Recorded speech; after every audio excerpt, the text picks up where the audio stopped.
No Radiô Entrevista de hoje, nós entrevistamos o pré-candidato a vereador e professor Leandro Longo. Sempre lembrando que o programa Radiô Entrevista tem os patrocínios de JM Store, Ásia Importadora, Daniel Furigo Arquitetura e Verse Produtora. Não é verdade que o sofrimento torna as pessoas melhores. O sofrimento frequentemente embrutece, tira a sensibilidade, tira a esperança, torna cruéis as pessoas. Um Deus ou força cósmica que usasse o sofrimento para a evolução seria muito curto de inteligência. Não saberia aquilo que os homens aprenderam, que a única força capaz de fazer as pessoas ficarem melhores é o amor. Tá faltando amor hoje, Leandro? Sem dúvidas, Rodolfo. O amor como prática, não é? Porque o amor como discurso a gente tem, não é? Poesia, não é? Você vai fazer um momento de relaxamento, de meditação, vai ler um livro, enfim, os poetas estão aí. Agora, eu penso que o que falta na sociedade é a prática do amor, não é? E isso já requer aí que a gente olhe para o outro e reconheça no outro um semelhante. Reconheça que o outro ele possui ou ele tem a mesma dignidade que eu. Não é? É assim, gestos concretos que o amor vai acontecendo. Eu queria perguntar primeiro, Leandro, eu te conheço de longa data e para mim, no começo não era Leandro, para mim era padre. Era o padre isso, o padre aquilo, e o padre não sei o quê, e o padre tal, e eu sempre ficava confuso até te conhecer e saber que você tem uma história por trás, nos seminários tal. O que tem ainda do Leandro, do seminário, hoje? Ô Rodolfo, bom, quero manifestar a alegria, não é? De poder conversar com você nesta noite. A alegria é nossa sempre, Leandro. Muito obrigado. E muito interessante a sua pergunta, não é? Porque nós vamos nos construindo enquanto humanos a partir das diversas experiências que nós vamos vivenciando ao longo da nossa vida, não é? E o Leandro de hoje, ele traz muito do seminário, da experiência católica, de tudo aquilo que eu vivi com os padres diocesanos, depois com os franciscanos, não é? Foram eles que me ensinaram a ter esse olhar humano, esse olhar amoroso, como a gente iniciou falando do amor, não é? Foram eles que me mostraram a prática de Jesus. Eu costumo dizer, acho que eu já disse isso para você, que antes de eu ler Marx na faculdade, porque depois eu fui fazer ciências sociais, etc. Então, antes de ler os pensadores, eu li a Bíblia, eu li os evangelhos. E foi lá nos evangelhos que eu encontrei, por exemplo, aquilo que hoje se diz num debate raso, que é comunismo. Não é? Mas foi ali nos evangelhos que eu encontrei os valores que norteiam a minha vida hoje.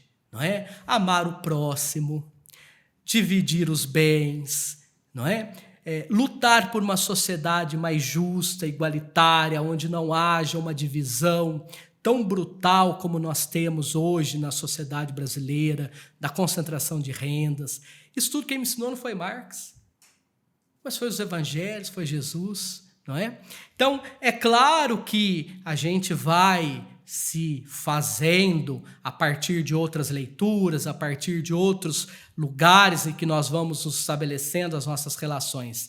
Mas eu cultivo isso como um valor, não é? Eu cultivo isso como algo que nutre a minha vida, que dá sentido à minha vida, não é? Então tem bastante coisa do seminário, daquilo que eu vivi. Por exemplo, vou te contar uma coisa. No seminário, quando eu fui religioso, nós tínhamos um estilo de vida que é um estilo muito parecido com o que hoje se chama de comunismo. Por quê? Porque no seminário nós tínhamos o quê? Casa, carro. Sim, tínhamos, mas era comum, era da comunidade. Então eu usava, o outro usava, o padre usava, não é? A gente colocava as coisas que nós tínhamos para o bem comum, para o bem da comunidade, para o bem, não é, da nossa fraternidade. E eu penso que a sociedade hoje precisaria olhar um pouco para esse lado, que eu aprendi aonde? Na igreja, na comunidade, no seminário, não é? E aí ficou, né? Padre, enfim, esse, não é, que até me honra quando vocês brincam nesse sentido, porque faz parte de toda a minha história, da minha construção, do que eu acredito hoje. Leandro, já englobando também agora a religião e um pouco de política, é óbvio que o Estado laico deve ser preservado, mas a igreja é uma instituição política, a religião muitas vezes é política. Por um exemplo, quando você me diz que no seminário você teve você pegou esses valores de amor ao próximo, tal, isso são valores humanos que as pessoas devem ter e cada um encontra a sua maneira. O quanto você acha que a teologia da prosperidade acaba fazendo com que as pessoas não entendam o papel da religião na política? Porque hoje a gente está acostumado a ver alguns candidatos que se dizem assim: eu sou o escolhido de Deus, Deus me escolheu. Isso te incomoda? Ou não? Você acha que é uma coisa natural, assim, que a religião, por ser um grande mote social, ela vai naturalmente trazer esses candidatos e essas pessoas para a vida pública, porque a religião faz parte da vida pública? Muito bem. Eu acho que é o debate, não é, do momento. Primeiro, eu gostaria de dizer que eu venho de uma tradição religiosa que eu não me afeiçoo com essa ideia da prosperidade, não é? Porque a religião que eu aprendi, que eu cultivo, é a religião da cruz, é a religião da renúncia, é a religião que prega o amor, o respeito, a diferença, não é? Não é algo que se impõe de cima para baixo, mas é algo que nós vamos construindo juntos. Essa é a igreja que eu acredito, foi assim que eu aprendi, não é? O Dom Pedro Casaldáliga dizia uma frase que não me sai da mente: nas causas da vida, as causas do reino. Então, quais são as causas da vida? A vida real, a vida concreta, a vida dura nossa, do nosso povo, não é? A vida de quem precisa trabalhar, precisa, não é, sobreviver, dar um duro, criar os filhos, é a mãe, é o pai, não é? Então, essas são as causas reais. E a gente mistura com as causas do reino. E quais são as causas do reino? Bom, o amor, a justiça, a partilha, não é? E me parece que essa palavrinha prosperidade, ela não encontra, não é, ecos dentro da mensagem cristã da qual eu acredito, tá?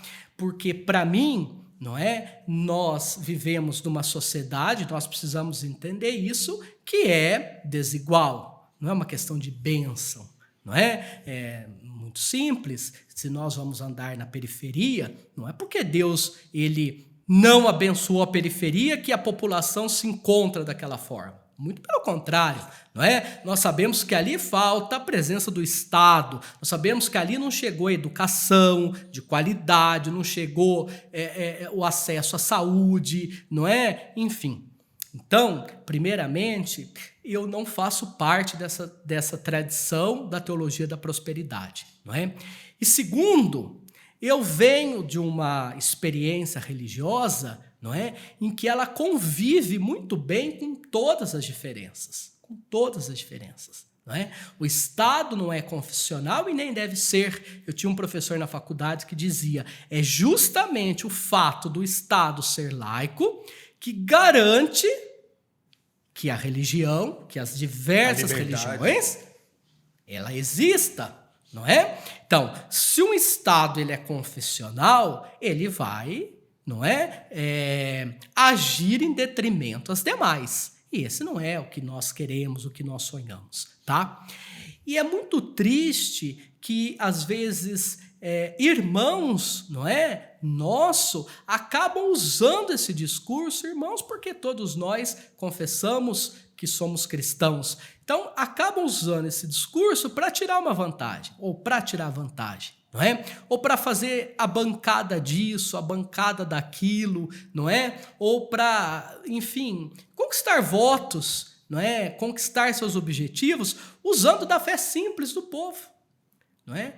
Isso eu não aceito. Isso eu acho que não combina com a democracia, com aquilo que nós defendemos, com a liberdade de escolha, não é? Então, primeiro nós precisamos dar as condições básicas para a pessoa, não é? Para que a pessoa possa ter condição de escolher seu representante, não é? De escolher ali quem vai representá-la de uma forma livre, não é? De uma forma assim muito madura. Então, é triste que no Brasil a gente se depare com essa realidade, não é? De pessoas que exploram a fé do povo, que muitas vezes é a fé que dá sentido à vida, à existência, à lida ali do dia a dia. Muitas vezes. Sem dúvidas, não é? E a pessoa use disso para tirar um proveito pessoal, não é? Para conquistar um cargo, enfim. Isso é uma coisa que me incomoda, não é? Porque eu penso que nós precisamos, aquilo que os pensadores do iluminismo diziam, não é? Óbvio que a religião, ela precisa ser vivida no âmbito pessoal de cada um. No âmbito pessoal. E se eu vivo a religião na minha interioridade, se é um valor para mim, ela é para mim. Pode não ser para você. E eu não preciso querer impor para você. Não é? Então, esses discursos, não é, que eu acho que reduz a fé a uma troca, você vai fazer essa troca com Deus. Pô, não, Deus não precisa disso. Somente quando é troca monetária, né? Não é? Ele é amor, ele é gratuidade, ele está sempre conosco, não precisa que eu, não é? Certo? Lhe dê algo, lhe dê alguma coisa, ou lhe ofereça alguma coisa para que ele possa, então, se lembrar de mim, não é? Sim. Então, eu repito, o cristianismo que eu faço parte é aquele cristianismo da cruz, do dia a dia, da vida. Olha, o sofrimento, ninguém aqui é masoquista, ninguém gosta de sofrer. Mas o sofrimento faz parte da vida. Um dia nós ganhamos, outro dia nós perdemos, e assim nós vamos caminhando, não é? Então, eu acho que ressignificar a vida a partir desses valores é muito diferente de você usar a teologia da prosperidade e querer fazer essa barganha com Deus. Eu acho que isso, na minha concepção, é totalmente anti-evangelho, não é? Nós não precisamos de barganha com Deus. Entendi. Leandro, desde que eu te conheço, você tem uma ligação, não vou dizer com a política enquanto partido político ou ligação política, mas com a praxe política e com o estudo, tanto que fez ciências sociais, enfim. E muita gente já enxergava em você um possível candidato de alguma coisa, vereador, prefeito, enfim. E você nunca foi. E agora nós vemos aí uma pré-campanha para vereador. O que mudou? Por que virou essa chave? Por que agora é o momento e há 4 anos atrás não era o momento? Tudo bem que 4 anos atrás a gente estava no meio da pandemia, a gente tinha coisas muito mais importantes para pensar do que uma carreira política. Mas antes de 4 anos mesmo, as pessoas já tinham essa perspectiva de você. O que mudou de lá para cá que fez? Não, agora eu acho que é o momento e eu vou me pré-candidatar e, se possível, me candidatarei e vou fazer uma campanha, porque é o que eu disse para o Dr. Nori e disse para o Walter aqui. A gente vê as pessoas que passam por um processo de campanha, essas coisas, o antes e o depois delas, é absurdo. Quanto a campanha política e depois a política suga a pessoa. Está completamente diferente a feição dela. O que mudou de tempos atrás para agora que te deu essa confiança de não? Agora é o meu momento. Eu sempre fiz parte, eu sempre tive a par, eu sempre estudei, mas agora é o momento de eu dar minha contribuição para esse tipo de servidão pública. Muito bem. Rodolfo, eu penso que a vida ela é feita de ciclos, não é? E de momentos. Eu vou contar uma coisa para você, que eu acho que eu nunca te contei isso. Pouca gente sabe. Quando eu estava na 3ª série, estudava aqui no Maria Lúcia, né? Porque nós somos todos aqui do Iguaçu, meus pais, meus avós, enfim. Então eu estudava ali no Maria Lúcia, a minha professora do 3º ano, né, do fundamental, fez algumas perguntas, né? E ela perguntava assim: o que você quer ser quando crescer? A velha pergunta, né? E eu lembro que eu respondi que eu queria ser político, eu queria ser prefeito, né? Pois lá. Assim. Muito bem. Aí eu comecei a participar da igreja, tal. Aí eu fui lá, depois de um tempo, peguei, risquei e falei: não, eu quero ser padre. Essas duas paixões, não é? A religião e a política, elas sempre estiveram presentes, não é? Na minha vida. Quando eu era criança, o meu pai me levava nos comícios do Hélio, não é? Porque na minha família, o meu pai sempre votou no Hélio. O Hélio era um showman também, né? Não é? Onde ele ia, era festa. Precisa falar muito, né? E lembrava do meu pai com o apelido na cerâmica, porque o Hélio foi encarregado do meu pai aqui na cerâmica Chiarelli. Não é? Então o Hélio encontrava comigo e falava para mim: cadê o bichinho do arroz? Que era o apelido do meu pai, porque nós é tudo baixinho, né? Muito bem. E eu, não é? Mais ligado do lado da minha mãe, Walter. Porque a família da minha mãe era Walter. Porque o tio da minha mãe, o tio Límpio, foi vereador ao lado do Walter. O Zé Roberto, que é um primo nosso, foi vereador do lado do Walter, não é? Então, a gente tinha esses dois lados da minha família, que se convivia muito bem, não é? Não era como hoje. Acabava as eleições, cada um seguia a sua vida. O próprio Walter e o Hélio conviviam bem na medida do possível, né? Sem dúvidas. Dentro das diferenças deles, mas conviviam bem, né? Sem dúvidas, né? Nunca chegou agressão, nada disso que nós vemos hoje por aí, né? Bom, então eu gostava, ia com meu pai levava eu ali no comício, depois fui crescendo, comecei sozinho, e aí eu fui num comício do Walter e cheguei no comício e disse para ele assim: Walter, é a minha primeira eleição e eu vou votar em você. E aí o Walter chamou o Elias, que o Elias era o vice dele, isso em 90 e alguma coisa. E aí ele disse: Elias, olha aqui, é a primeira eleição do garoto e ele vai votar em nós. Né? Então, essas duas realidades, a religião e a política, elas sempre estiveram presentes na minha vida, não é? Mas eu acabei decidindo que depois que terminasse o ensino médio, eu iria para o seminário. Já estava decidido. Já estava decidido, estava no processo de acompanhamento com as irmãs filhas de Jesus, a quem eu devo muito, enfim. E já, não é, tinha essa clareza: não, eu vou para o seminário. E no seminário eu fiz a minha caminhada e eu fui descobrindo, não é, que as duas coisas, a religião e a política, elas não são tão separadas assim, não é? Que a nossa vida é essa política constante, não é? Porque eu vou comprar o pão na padaria do Zé e não na padaria do João. Pô, isso é um ato político, sim, não é? E por aí vai. Então eu fui amadurecendo, não é? Fiz a minha caminhada no seminário, voltei para casa, comecei a trabalhar. E quando eu voltei para casa, em 2012, 2011... o Walter me convidou para ser candidato, não é? E eu avaliei naquele momento e achei que era melhor não sair. Eu estava num novo processo da minha vida, não é? Iria começar uma outra realidade com a loja, etc. E resolvi, então, fazer faculdade, me formar, mas sempre acompanhando a política do Iguaçu. Sempre acompanhando. Muito de perto, participando, como qualquer cidadão, tendo momentos de, não é, euforia, de empolgação, momentos de decepção, de tristeza, e fui fazendo o meu caminho, não é?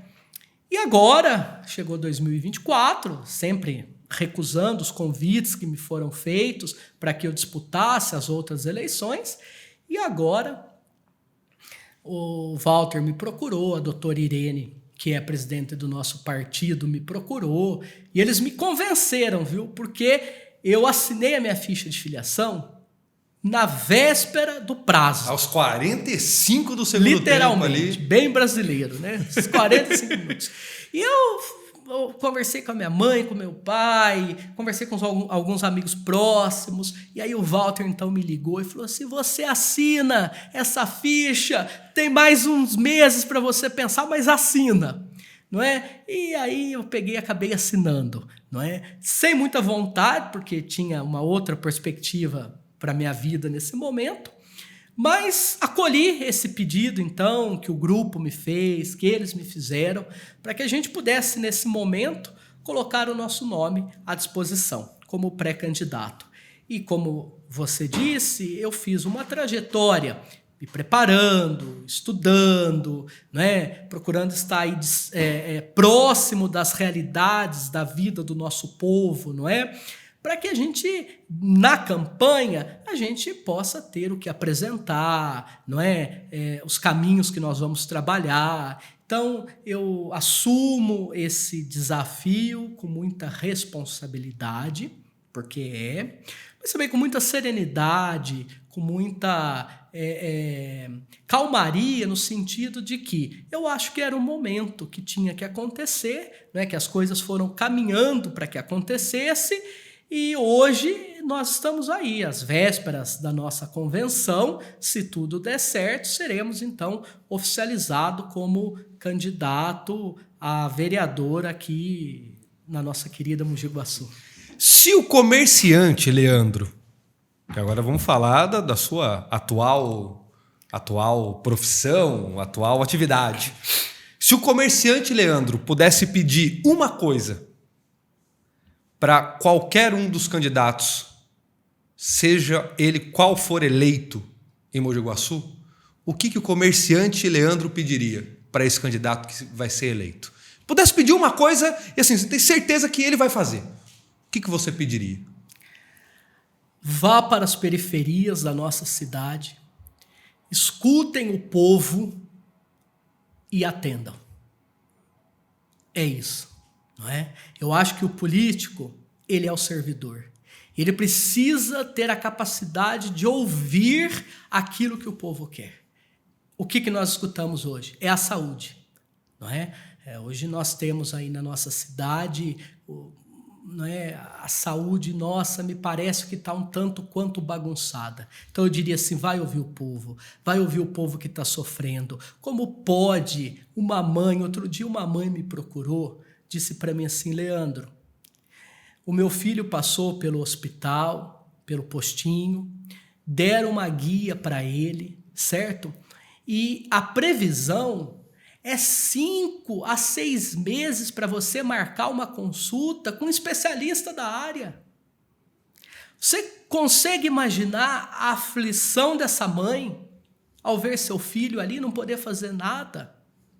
Não é? Então eu pediria para o político, para o governante nosso hoje, tá? Que ele olhasse para o povo, olhasse as dores do povo e sentisse compaixão, né? Essa palavra compaixão está ligada ao coração, que vem do coração, não é? Não é possível que na nossa cidade hoje a gente ainda tenha pessoas que têm essa dificuldade de marcar um exame, de sustentar a sua família, não é? Então, eu penso que o meu maior sonho hoje, o meu maior desejo é ver essa cidade, Rodolfo, uma cidade que seja exemplo para o restante do país, não é? Que aqui nós temos aqui um povo trabalhador, um povo que lute, e que os nossos governantes, não é, estejam à altura dos sonhos do nosso povo. Não é? Que ele realmente invista, sirva esse povo, dando a ele qualidade de vida, dando a ele saúde, dando a ele educação, tá? De qualidade, porque nós temos condição de fazer isso, nós podemos fazer isso, não é? Então era isso que eu pediria. Sim. Olhe para o povo. Em todas essas reuniões que vocês têm feito, você, inclusive, disse que uma das preocupações principais é a saúde. Que outra preocupação você acredita que seja urgente em relação ao povo que vocês têm visitado? E para mais além ainda, você acha que a polarização intensa que a política vive hoje nacionalmente atrapalha na hora de chegar e conversar com a população? Porque ela automaticamente tem um preconceito com você se você é PT, Lula ou Bolsonaro? Rodolfo, olha, essa eleição ela é uma eleição diferente, não é? Eu participei de outras, fiz campanha para diversos candidatos, mas o que eu sinto é que a eleição municipal ela tem uma característica. Qual é a característica? Ela é a eleição do dia a dia, não é? Ela é a eleição que vai discutir o postinho de saúde está funcionando, está faltando médico, não é? A merenda ela está deixando a desejar, não está com tanta qualidade. Olha, essa via ela é perigosa, precisamos melhorar a sinalização. A eleição municipal ela tem esse aspecto, tá? Eu não acredito que em Mogi Guaçu, hoje, até olhando um pouco como cientista político, não é? Eu não acredito hoje que Mogi Guaçu ela vá polarizar o debate nesse sentido. As grandes cidades, sim. Né? As capitais, as grandes cidades vão polarizar porque tanto esquerda quanto direita possuem seus cabos eleitorais. Não é? Mas aqui em Mogi Guaçu eu acredito que não. É óbvio, não é, que nós temos aí uma pequena parcela que vota de acordo com o seu aspecto político, né, ideológico, mas na convivência, eu acredito que não. Eu acredito que nós estamos já, né, nas reuniões que estamos fazendo, focado nisso, em melhorar a vida da pessoa. Então o debate é outro, né? Nós não trazemos para o debate municipal os grandes temas que você faz quando você está disputando uma eleição federal, nacional, até estadual, enfim. às vezes. Sem dúvidas, não é? Então, eu acredito que a nossa cidade tem essa peculiaridade, tá? O candidato, ele vai precisar mostrar para a população como ele vai resolver concretamente aquela realidade que ela está precisando, não é? Como ele vai fazer isso? Quais são as propostas que ele tem para melhorar a vida concreta das pessoas, tá? Então, eu penso muito por esse lado. Eu acho que, claro que você reduzir o debate, não é? As polarizações, a gente perde muito. Muito. Só perde. Nós não tem nada a ganhar com isso. Com certeza. E eu vejo que os candidatos hoje, não é? Sobretudo os pré-candidatos ao cargo de prefeito, eles têm procurado olhar cada vez mais para a realidade local. Quais são as carências, as dificuldades, as necessidades que o povo guaçuano tem hoje. Tá? Então eu penso um pouco por aí. Isso é ótimo, né? Você olhar. Eu sempre disse que eu acredito que o meu voto para vereador é um voto tão ou mais importante que o meu voto para presidente, né? Porque o vereador é um cara que de fato eu tenho acesso aqui, se eu quiser ir na Câmara discutir com ele e procurar saber o que ele está fazendo, eu posso. Se eu quiser ir lá ver o presidente, eu não vou chegar perto do cara, né? Então eu acredito que seja uma votação importante. Falando já de uma possível futura campanha, caso a sua candidatura venha mesmo a se concretizar, tá? Leandro, a gente sabe que hoje a política ela tá diferente. E que ela se faz muito dentro dos grupos de WhatsApp, dentro do Instagram, das mídias sociais, e que nem sempre a informação que chega nessas mídias sociais, nessas redes sociais, são as informações corretas, são as famosas fake news normalmente. E a gente sabe que você provavelmente vai ser, se vier a ser candidato, vai ser um candidato que vai ter um determinado potencial, então, muito provavelmente, vai ser uma vitrine ali para ser atacado. Isso te dá um certo medo de se expor dessa maneira e ter a sua vida exposta e a da sua família, ou não? Ou tá tranquilo, você tá preparado para, de repente, vir uma fake news que, sei lá, deturpe sua moral ou deturpe sua vida pregressa, que é muito importante para a gente? Você acha que isso pode acontecer ou você não se preocupa muito com isso? Rodolfo, olha, são os riscos, né? Quando nós vamos iniciar na vida pública, a gente pesa, não é? Você faz esse balanço, não é? E eu acredito que a internet hoje, você como eu é professor, então nós estamos enfrentando isso na sala de aula, não é? A internet, ela trouxe avanços maravilhosos, imensos, não é? Mas ela também trouxe desafios para nós, professores, absurdos. Absurdos. Não é? Como que eu vou competir com a atenção do aluno, aonde ele pode estar ali fazendo o joguinho dele, ouvindo o youtuber? Eu não tenho como competir. Não, numa aula de 50 minutos ainda, né? Dando sociologia, meu amigo. Muito difícil. Não é? Muito difícil. Então, nós temos os dois lados, certo? Então, eu parabenizo você porque você constrói esse espaço que é democrático. Vem o candidato, o pré-candidato, não é? Enfim, você entrevista, isso vai chegar, não é? Enfim, milhões de pessoas. Milhões de pessoas, a gente não consegue ter esse controle, não é? Isso é bom, sem dúvidas, tá? Porque, como eu disse, democratiza a coisa. Nós tiramos ali, vamos dizer, da mídia tradicional, Sim. nós pulverizamos. Acho isso bom, a democracia tem a ganhar. Era uma coisa que a gente sempre quis, né? Sem dúvidas. Sempre quis. A gente sempre reclamou do monopólio da Globo. Sempre. Sem dúvida. E hoje você está aqui entrevistando. Exato. E amanhã a gente vai estar, não é, no ar, essa coisa toda. Enfim.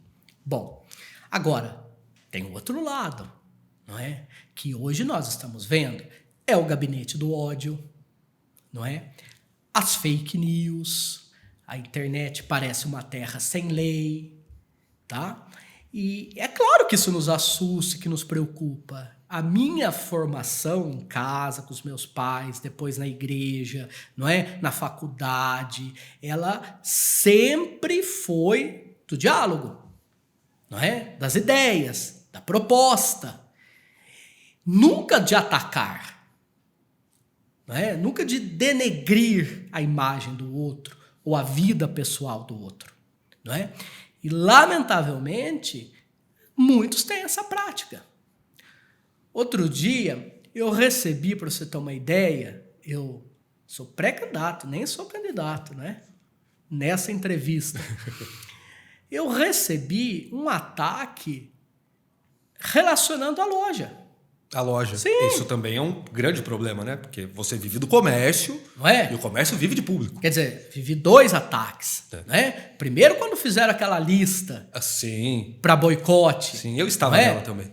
Pois é, uma coisa que a gente só tinha visto algo semelhante na Segunda Guerra. Um absurdo.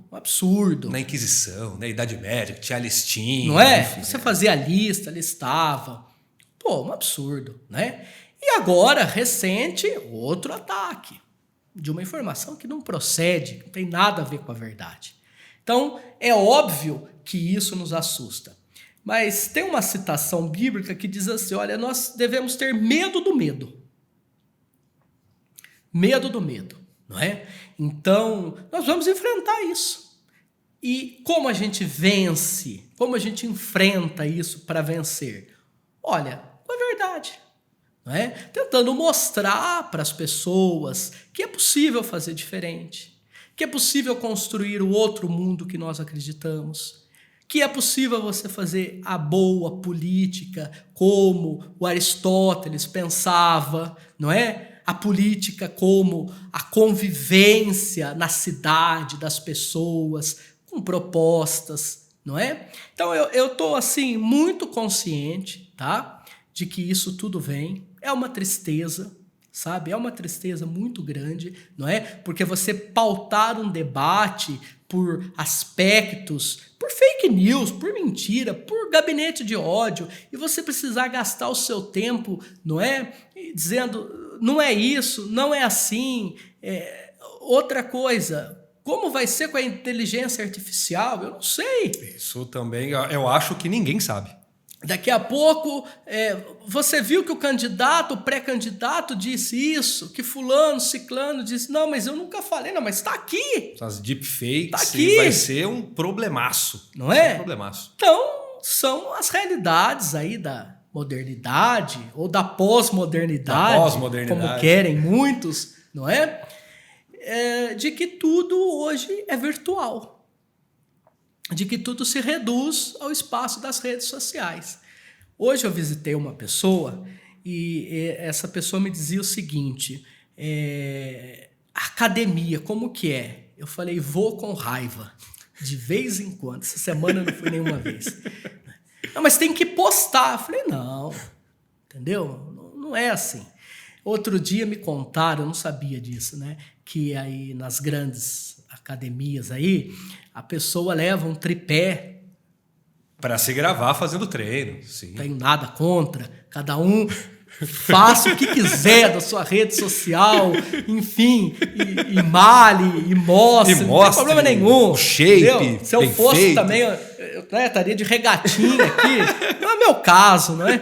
Então, assim, são as realidades, não é? Do mundo que nós estamos. Agora, olha, existem dois caminhos. Eu posso aderir a isso de uma forma cega e achar que tudo se pauta através disso, ou não. Existe também vida fora do Instagram, não é? Existe vida fora das redes sociais. E nesta eleição particular, isso que você falou é uma realidade. Porque o pré-candidato, o candidato, enfim, ele está muito próximo do eleitor.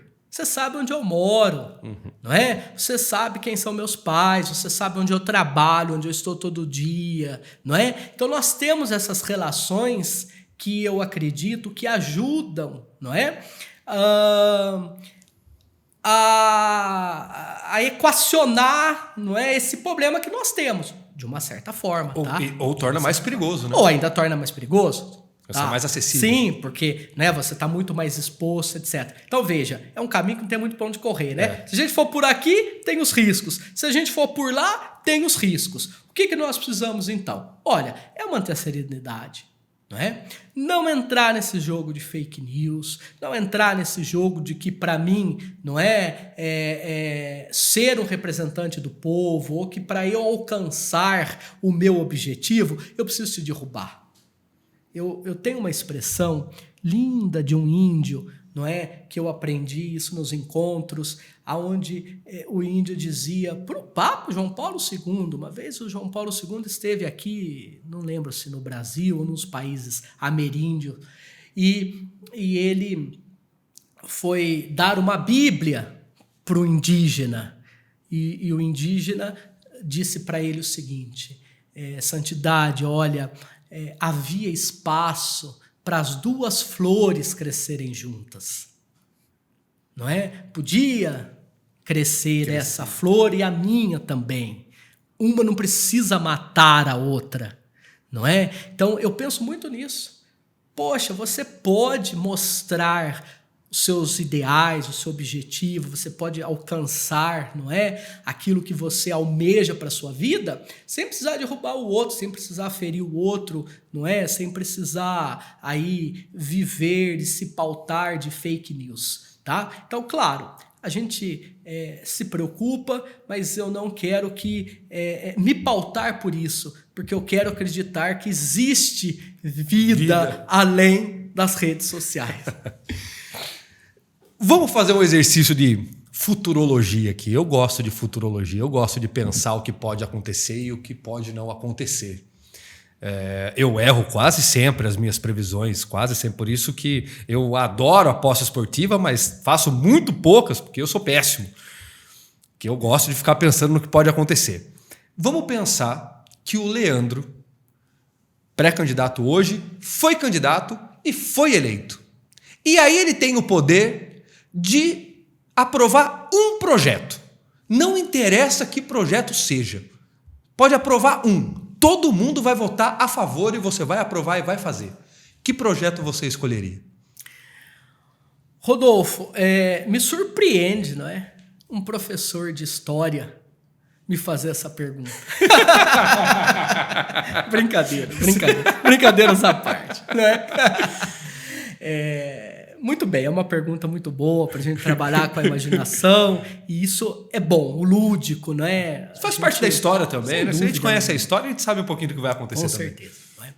Mas olha, se eu tivesse oportunidade hoje, não é, de ser candidato e como candidato ganhar essas eleições, eu tenho um sonho que eu carrego comigo desde muito pequenininho, que nós acabássemos com a fome no mundo.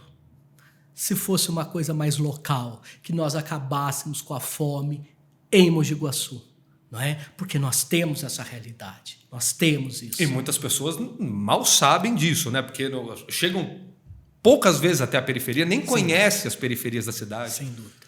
Porque eu acho que a fome, não é? Ela tira de nós a dignidade. Exatamente. Ela tira de nós a dignidade, não é? Então, um país que se orgulha de ser um dos maiores produtores de grãos, de ter a melhor carne. A gente vai para a Europa, a gente come carne brasileira. Não é? Certo? Sim. Então, é um país que tem tudo para acabar com esse flagelo, que é a fome. Não é? Eu gostaria que nenhum guaçuano sofresse hoje, não é? Pela falta, ou tivesse condições de fazer as 3 refeições, no mínimo. Café da manhã, um almoço, um jantar e um lanchinho à tarde, um lanchinho à noite, não é? Nós sabemos, nós estamos na sala de aula, nós temos crianças que vão para as escolas, para as nossas escolas, para quê? Para comer. Para comer, para merenda, para lanchar. Isso é muito triste, isso dói em mim. Sim, sabe? É tanto que as escolas, durante as férias, têm um projeto onde as famílias podem ir lá buscar a merenda, que os filhos não estão se alimentando ali na escola durante as férias, mas as famílias que são cadastradas lá vão até a escola e pegam a merenda e tal. Porque... Eu não sei o que é essa realidade, e você também não. Não sei. Não é? Nós não sabemos como é de fato, né? Ou como nós iríamos nos virar se nós passássemos fome. Eu não sei, eu nunca tive, né? Por mais simples que em casa nós somos, mas a falta de comida... Nunca foi um problema. Não é? Agora, você imagina, a pessoa quer ir comer, né? A pessoa ela está com fome e ela não tem. Para mim é muito cômodo, porque eu vou sair daqui... Eu vou para minha casa, vou fazer o meu lanchinho, etc. Vou dormir, não é? No outro dia vai acordar, tomar um café da manhã. Tomar um café. E quem não pode fazer isso? Então, eu acho que a primeira coisa, lição de casa, é que a gente eliminasse a fome. Aí depois, a gente com certeza, não é, iria trabalhar em outras áreas. Mas esse, sem dúvida nenhuma, é hoje o sonho que eu tenho. Leandro, muito obrigado por essa hora que nós passamos aqui conversando. É um prazer pessoal para mim. É o primeiro convidado pelo qual falo isso, que é um prazer pessoal para mim, porque te conheço. Você é uma pessoa que eu gosto. E é muito legal vir aqui e poder bater esse papo com você. Papo de alto nível sempre. Como a gente sempre bateu, mas aqui agora batendo um papo de alto nível com um pré-candidato e um cara que eu sei que tem o que falar. Se vai fazer depois ou não, eu já também não sei. Mas esperamos aí que você tenha essa oportunidade. Tem uma palavra? Com certeza. Inclusive, pode falar o final, das considerações finais, enfim. Sim. Muito bem. Bom, Rodolfo, quando eu recebi o convite, não é, para estar aqui nessa noite... E eu vi que você era entrevistado, eu falei assim, olha, eu vou bater um papo com ele como a gente batia lá no Masquieto, né? Ficava lá, o Rodolfo, cigarrinho dele, eu ali, pai, né? E a hora que a gente via, tinha até passado a hora da gente voltar, e depois continua, ia passar os professores falando, né? Então é uma alegria, né, poder estar aqui nessa noite, conversando com um amigo, com uma pessoa que eu admiro também, não é? Pela sua trajetória, enfim, pela sua coerência de vida, não é? É uma alegria muito grande, certo? E estar neste momento, não é? Podendo servir a população de Mogi Guaçu, para mim é uma alegria, tá? Porque a vocação, a gente na igreja refletia muito essa palavrinha. O que quer dizer vocação? Vocação quer dizer chamado, né? Chamado. Então, para mim, a política ela é um chamado. certo? Ela é um chamado para que a gente possa cuidar da cidade, para que a gente possa olhar para o povo, possa ser a voz daqueles que não têm voz, possa olhar pelos excluídos, por aqueles que muitas vezes a gente não quer olhar, não é? Então, estar nesse momento colocando o nosso nome, não é, para servir o povo de Mogi Guaçu, essa cidade que eu amo tanto, que eu tenho minhas raízes, não é? Tanto que eu sempre disse, no fim da vida eu quero voltar para Mogi Guaçu, mas não sabia que ia voltar antes. Tão né? cedo. Então, estou aqui. É uma alegria muito grande, é um prazer, não é? Se de fato o povo guaçuano me der essa honra, eu vou exercer isso com muita gratidão, com muita responsabilidade, não é? Tratando a máquina pública, a coisa pública, como ela precisa ser tratada, não é? Com muita transparência, com muito respeito, olhando as necessidades do nosso povo, aquilo que nós hoje precisamos enquanto cidade. Não é? Quais são as nossas mazelas e como nós podemos saná-las, resolvê-las. Não é? Então, muito obrigado por esse espaço. O prazer obrigado é sempre nosso. Para quem vai ouvir a gente, não é? Que, enfim, vai nos acompanhar por aí. E, como eu sempre digo, vamos juntos. Muito obrigado.